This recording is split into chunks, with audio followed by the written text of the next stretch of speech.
नमस्कार, मी प्रणाली भोसले. माझे कोकणच्या बातमीपत्रात आपल्या सर्वांचं मनपूर्वक स्वागत करते. बातमीपत्राला सुरुवात करण्याआधी पाहूयात हेडलाईन्स. मुंबई गोवा महामार्गावर कुडाळजवळ भीषण अपघात. मर्सिडीज कार 10 फूट दरीत कोसळली. पुलाचे रखडलेले काम ठरते जीवघेणे. सानपाडा पोलिसांची मोठी कारवाई. 19 लाखांचे हेरोईन जप्त. महिला ड्रग पेडलर अटकेत. सानपाडा स्टेशन परिसरात कारवाई. रत्नागिरीत मनसेला मिळणार नवसंजीवनी. शेतकरी सेना आता जोमानं लढणार. अमोल भिसे यांचा मोठा निर्धार. कोकणातील शेतकऱ्यांना मिळणार बळ. आणि दापोलीत शिमगोत्सवाचा मोठा उत्साह. कोळी बांधवांनी जपली संस्कृती. ढोल ताशांच्या ठेक्यावर केला जल्लोष.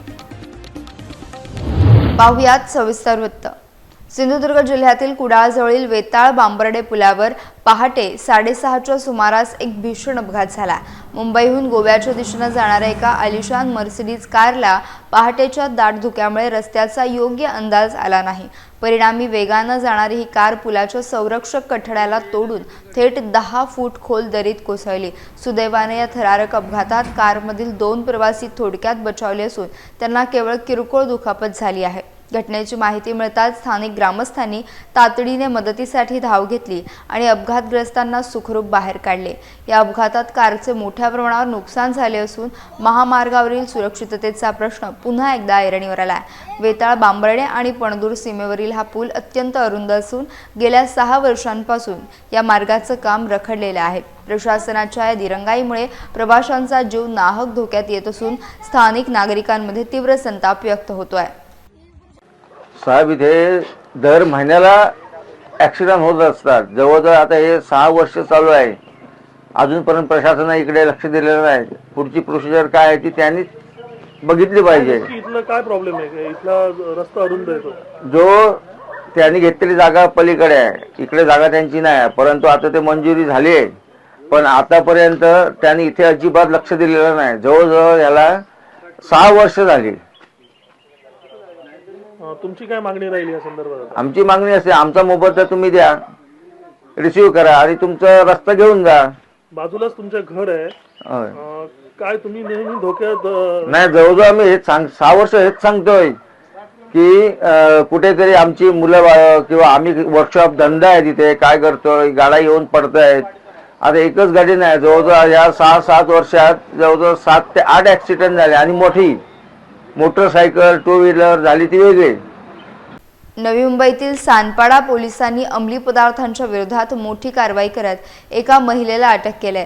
सानपाडा रेल्वे स्थानकाजवळील बस डेपो परिसरात सापळा रचून पोलिसांनी फातिमा अल्लाउद्दीन शेख या 39 वर्षीय महिलेला ताब्यात घेतला. तिच्या झडतीमध्ये पोलिसांना सुमारे 18,92,500 रुपये किमतीचे 37.85 ग्राम हेरोईन सापडले. ही महिला वडाळा परिसरातील रहिवासी असून तिच्या संशयास्पद हालचालींमुळे ती पोलिसांच्या जाळ्यात अडकली. पोलिसांनी हेरोईनसह रोख रक्कम आणि मोबाईल फोन असा मुद्देमाल जप्त केला.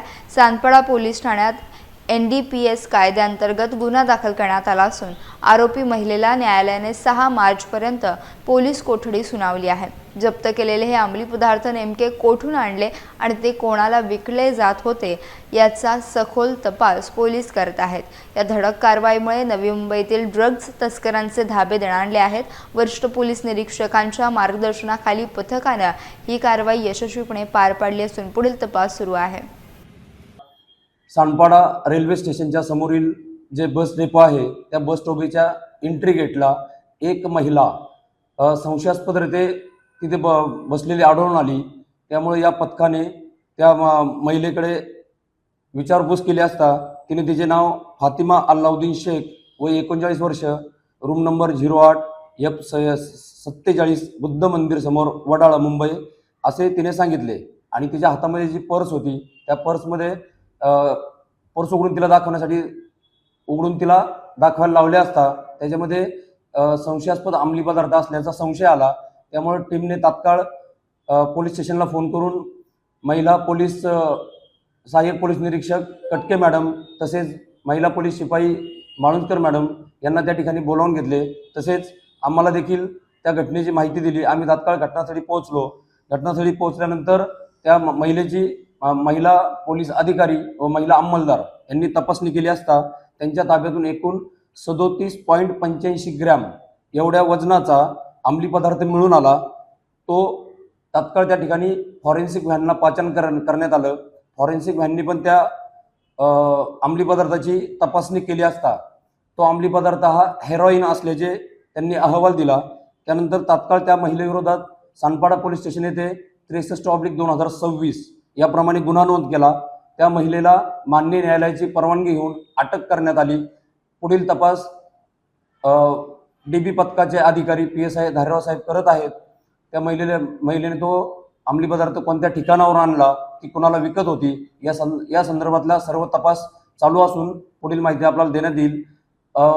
माझी सर्व नवी मुंबई वासियांना किंवा सानपाडा वासियांना अशी विनंती आहे की त्यांच्या जवळपास कोणत्याही ठिकाणी जर समजा अंमली पदार्थ विक्री केला जात असेल किंवा अंमली पदार्थाचं सेवन केलं जात असेल तर त्याची तात्काळ माहिती एकतर 112 या हेल्पलाईनवर द्यावी किंवा पोलीस स्टेशनचे जे नंबर आहेत त्या नंबरवर संपर्क साधून माहिती देण्यात यावी। त्वरित पोलिसांकडून त्याची दखल घेऊन संबंधितांवर कारवाई केली जाईल व नवी मुंबई हे नशामुक्त करण्याच्या दृष्टीने सर्व नागरिकांचा सहभाग अपेक्षित आहे। या कारवाईमध्ये एकूण 37.85 ग्रॅम वजनाचा हेरोईन हा पदार्थ जप्त केला। त्याची अंदाजे किंमत आहे 18,92,500। त्याचप्रमाणे त्या महिलेकडे 2,730 रुपये हे त्या अंमली पदार्थ विकून जे तिच्याकडे जमा झाले होते ते पैसे देखील सील करण्यात आलेले आहे आणि त्या महिलेला ताब्यात घेऊन तिला अटक करून पुढील तपास आम्ही करत आहोत। जय हिंद। नवी मुंबईतील खारघर परिसरात महिलांच्या सुरक्षेसाठी तैनात असलेल्या निर्भया पथकाच्या गाडीबाबत एक अत्यंत धक्कादायक प्रकार समोर आला आहे। सोमवारी रात्री खारघरमधील बैलपाडा भागात उभी असलेल्या या सरकारी गाडीतून एक मद्यधुंद तरुण बाहेर आला। त्याने स्वतःला पोलीस विभागाशी संबंधित असल्याचे सांगत रस्त्यावरील नागरिकांशी विनाकारण मोठा वाद घातला। या तरुणाने केवळ दादागिरीच केली नाही तर काही नागरिकांना धक्काबुक्की आणि मारहाण केल्याचा आरोप करण्यात येत आहे।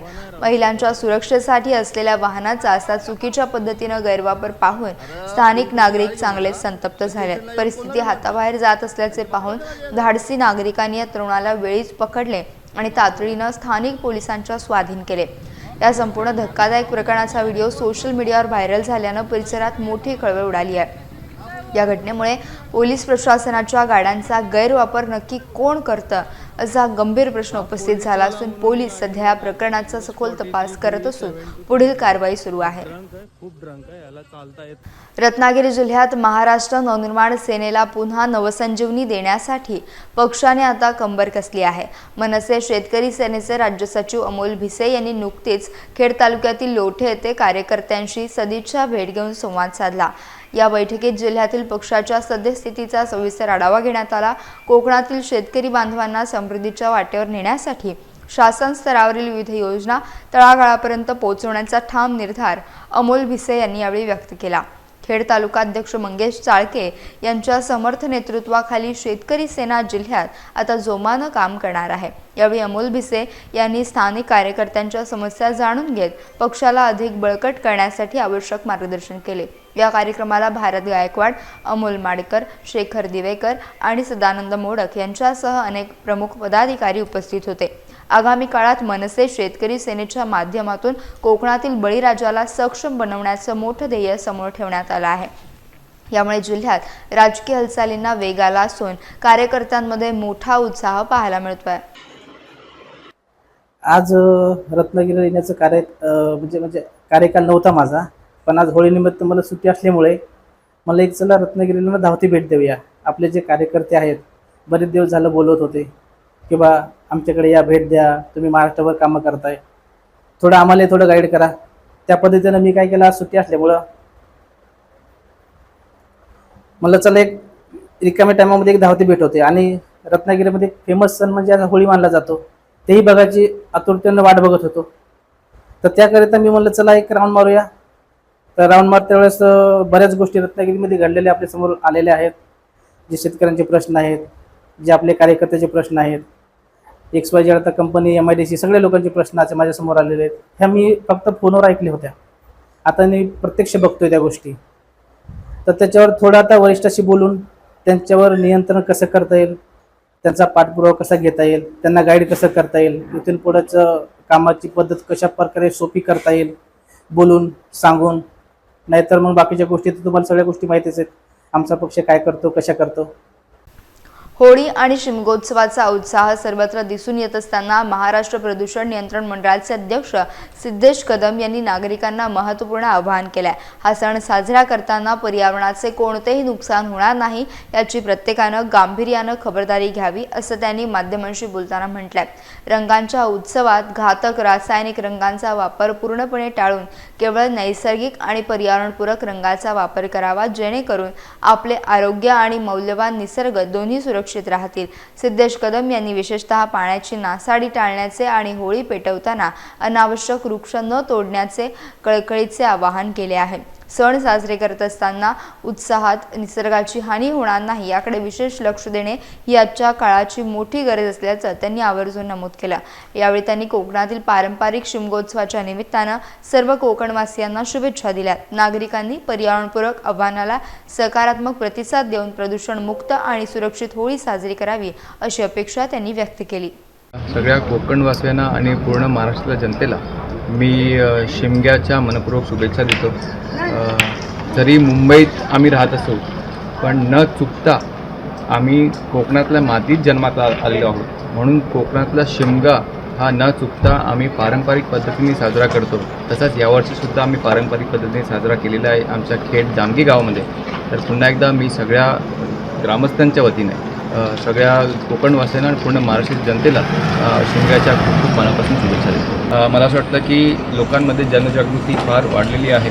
अगोदर जे केमिकलचे रंग वापरायचे, आता लोकांचा प्रतिसाद हा नैसर्गिक रंगांकडे वळलेला आहे, आपण पाहिलेला आहे. त्याच पद्धतीने लोकांनी फुलांची होळीसुद्धा साजरी करायची सुरू केलेली आहे. म्हणून जनतेचा साथ जसा शिमग्या दरम्यान मिळतो तसाच साथ आम्हाला इतर ज्या गोष्टी आहेत, म्हणजे साधारणतः या सिंगल यूज प्लास्टिक बॅन जो आहे त्याच्यासुद्धा मध्ये आम्हाला जनतेचा साथ अजूनही जोरदार पाहिजे. तर पुन्हा एकदा मी जनतेला अशीच विनंती करेन की आपण पर्यावरणाचे जतन करूया आणि आपले जे सण आहेत हे पुढच्या पिढीनेसुद्धा पर्यावरणपूरक साजरे केले पाहिजे. या उद्देशाने आपण हा शिमगा महोत्सवसुद्धा साजरा करूया. दापोली तालुक्यातील आडे गावातील निसर्गरम्य परिसरात दर्यासागर तरुण पाटील मंडळी यांच्या वतीनं दरवर्षीप्रमाणे यंदाही शिमगोत्सवाचा सोहळा मोठ्या उत्साहात साजरा करण्यात आला. कोकणच्या मातीतील पारंपरिक कोळी संस्कृती जपण्यासाठी या मंडळानं यापूर्वी विशेष कोळी नाच काढला होता. कोळी गीतांचे मंत्रमुग्ध करणारे सूर कानावर पडतात सर्वांचे पाय आपसुकच थिरकू लागतात. हातात वल्हे, कमरेला रुमाल आणि डोक्यावर टोपी अशा अस्सल पारंपरिक वेशभूषेत सजलेल्या कोळी बांधवांनी सर्वांचे लक्ष वेधून घेतलं. गोमू माहेरला जाते या लोकप्रिय गाण्यासह विविध गाण्यांच्या ठेक्यावर आडे येथील तरुण आणि ज्येष्ठ मंडळी बांधव आनंदाने नाचले. या सोहळ्यामुळे संपूर्ण गावातील वातावरण चैतन्याने आणि आनंदाने न्हावून निघाले होते. आपली संस्कृती आणि गौरवशाली परंपरा नवीन पिढीपर्यंत प्रभावीपणे पोहोचवण्यासाठी दर्यासागर मंडळानं घेतलेला हा पुढाकार खरोखरच कौतुकास्पद ठरला. या उत्सवाची चर्चा आता संपूर्ण दापोली तालुक्यात होत आहे. ग्रामस्थांनी मोठ्या संख्येने सहभागी होऊन या उत्सवाचा आनंद द्विगुणित केला आणि मंडळाचे भरभरून कौतुक केले. दर्यासागर तरुण पाटील मंडळ आडे यांचा कोळी नाच जो आहे तो पारंपरिक नृत्य आहे. खूप बऱ्याच पिढ्यानपिढ्या आम्ही हे करत आलेलो आहोत. असं आमचं दरवर्षी शिमग्याला गोमू नाकवाचा नाच निघतो आणि याच्यामध्ये आम्ही अशीच धमाल खालू बाजा घेऊन सगळे धरकरी असतात, सगळे नाचारी मोरं असतात, सगळ्यांना एकत्रित घेऊन आम्ही असं वर्षानुवर्ष परंपरा आम्ही यापुढे चालू ठेवलेली आहे आणि इथून पुढे चालू ठेवणार. कोकणच्या निसर्गरम्य दापोली तालुक्यातील आडे गावात सध्या शिमगोत्सवाचा अभूतपूर्व उत्साह पाहायला मिळत आहे. विठ्ठल रुक्माई सत्कार्य सेवा कोळी समाज आणि शिवशक्ती झेंडेकर मंडळ यांच्या संयुक्त विद्यमानं या पारंपरिक उत्सवाचे नेटके आयोजन करण्यात आले. आडे गावातील कोळीवाड्यात कोळी बांधवांनी आपल्या पूर्वजांची कलात्मक परंपरा जपत घरोघरी जाऊन पारंपरिक कोळी नृत्य सादर केले. या विशेष सोहळ्याचे मुख्य मार्गदर्शन आडे येथील अध्यक्ष रवींद्र कुलाबकर आणि मुंबईचे अध्यक्ष मोहन कुलाबकर यांनी केले. रंगीबेरंगी पेहराव करून आणि ढोल ताशांच्या ठेक्यावर ताल धरत कोळी बांधवांनी उपस्थितांचं लक्ष वेधून घेतलं. शिमग्याच्या उत्सवात गावातील अबालवृद्धांनी अत्यंत आनंदाने सहभाग नोंदवला. प्रत्येक घरात जाऊन हा पारंपरिक सण साजरा करण्याची ही पुरातन पद्धत आजही गावात तितक्याच जिवंत असल्याचं पाहायला मिळालं. कोळी संस्कृतीचे जतन करणाऱ्या आगळ्या वेगळ्या उत्सवामुळे संपूर्ण दापोली परिसरात सध्या मोठ्या प्रमाणावर आनंदाचे आणि चैतन्यमय वातावरण पाहायला मिळते आहे.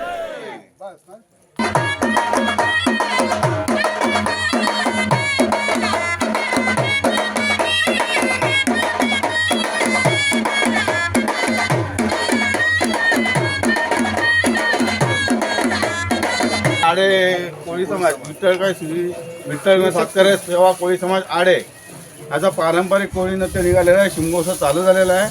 आम्ही सगळे आनंदात साजरा करतो. आता आम्हाला कोळी नाच चालू आहे. नंतर आम्ही संध्याकाळी होळी आणायला जाऊ आणि सकाळी होळी लावली जाईल. अशा प्रकारे आम्ही पूर्ण समाज मिळून आनंदाने उत्सव साजरा करून एकदम गुण्यागोविंदाने नांदून आणि आम्ही मस्त मजा करत असतो. आणि आमची सगळी मंडळी आमचे अध्यक्ष आहे सगळे आहेत. आणि रत्नागिरी जिल्ह्यातील दापोली तालुक्यातील पाचपंढरी गावात सध्या शिमगोत्सवाचा अभूतपूर्व उत्साह पाहायला मिळत आहे. मासेमारी करणाऱ्या कोळी बांधवांची मोठी वस्ती असलेल्या गावात सर्वच हिंदू सण मोठ्या भक्तिभावानं आणि उत्साहाने साजरे केले जातात. विशेषतः नारळी पौर्णिमेसाठी सुप्रसिद्ध असलेल्या गावात आता शिमगोत्सवाची धूम खऱ्या अर्थानं शिगेला पोहोचली आहे. या खास उत्सवासाठी कोळी बांधवांनी आपली वैशिष्ट्यपूर्ण पारंपरिक वेशभूषा परिधान केली असून कोळी महिला वर्गाने अंगावर सोन्याचे भरगच्च दागिने घालून या सणाची शोभा अधिकच वाढवली.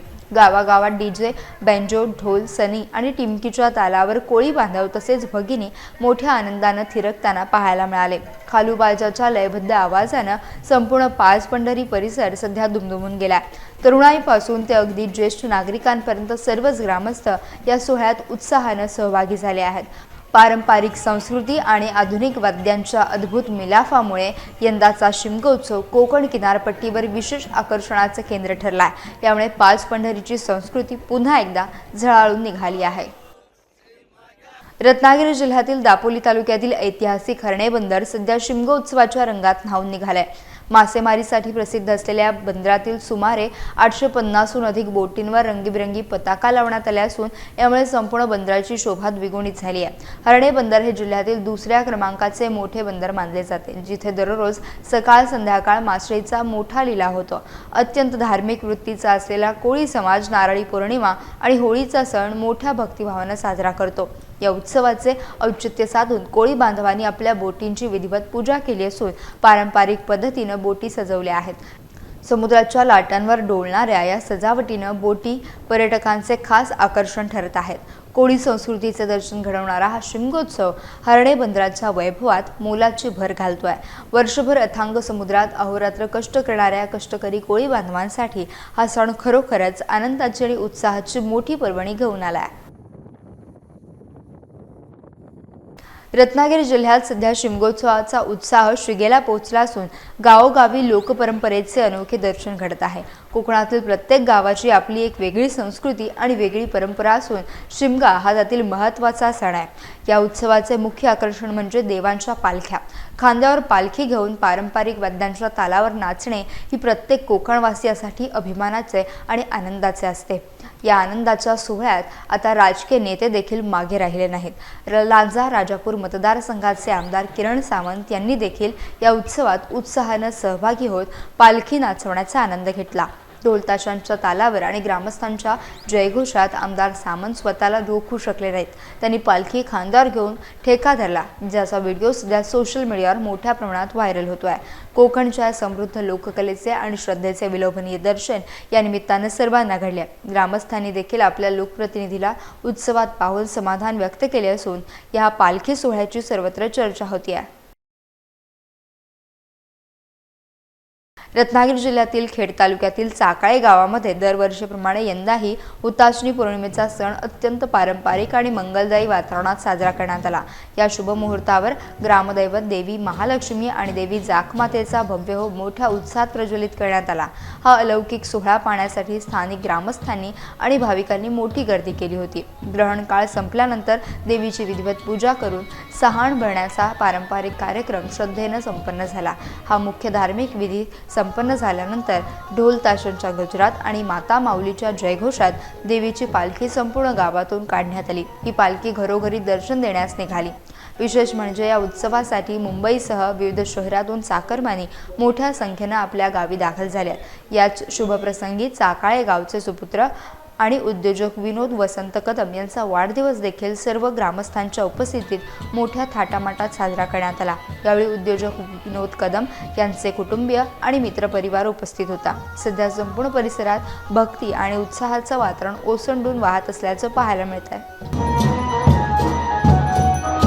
यासह बातमीपत्रात वेळ झाली आहे, इथेच थांबण्याची भेटूयात नवीन बातमीपत्रासह। तोपर्यंत तुम्ही कुठेही जाऊ नका, पाहत राहा फक्त माझे कोकण।